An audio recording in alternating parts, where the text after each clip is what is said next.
ঢাকা ৮ আসন থেকে নির্বাচনে অংশগ্রহণ করবেন ওসমান হাদি।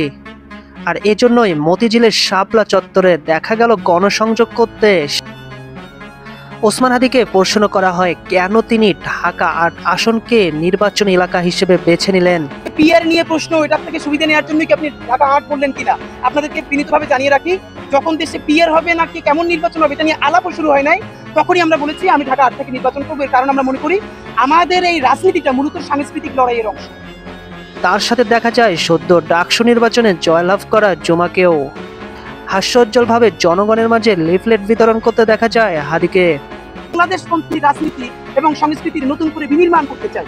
সুতরাং আমাদের লড়াইটা যেহেতু সাংস্কৃতিক, আমার মনে হয় এটা সবাই বুঝতে পারবে, সেই হিসেবে শাহবাগী আমাদের জন্য সবথেকে গুরুত্বপূর্ণ জায়গা হওয়া উচিত এই লড়াইকে সামনে নিয়ে যাওয়ার জন্য। গত কয়েকদিন ধরেই ঢাকায় দেখা গেছে ৬০টি ইসলামিক দল পিআর পদ্ধতিতে নির্বাচনের জন্য আন্দোলন করছে। এ বিষয়ে হাদিকে জিজ্ঞাসা করা হলে আসলে তিনি নির্বাচন চান পিআর নাকি সাধারণ। উচ্চপক্ষে অবশ্যই পিআর লাগবে, আর নিম্নপক্ষে পিআর আইডিয়া হিসেবে আমরা এটা বিরোধিতা করতেছি না।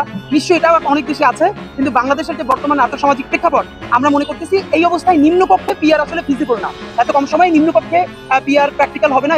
জনসংযোগ চলাকালীন মানুষের সাথে কথা বলতে গিয়ে ওসমান হাদি বলেন, আমি ১ টাকা কারো কাছ থেকে নিবও না এবং কাউকে দেবও না। আপনাদেরকে বলি, আমরা ইশতেহারের শিরোনাম এভাবে রাখতে চাইছি, ১ টাকা খাবো না, ১ টাকা দিবও না। কারণ আমি যদি না খাই তাহলে দিয়ে রাখবি কেন? এবং আমি এবং আমাদের পুরো টিম ইনশাআল্লাহ আমরা চেষ্টা করতেছি, এবং আমি একটাও বাদ যে আমরা চুরি না করলে মানুষ ভালোবেসে দেয়, এটা লিফলেট আমাদের জায়গায় বানাই না, না করতে পারবো। শেষ দিকে ঘটে এক আবেগঘন ঘটনা। এক ব্যাংকের দারোয়ান দৌড়ে এসে ওসমান হাদিকে জড়িয়ে তার মাথায় চুমো খেয়ে দোয়া করে দেন।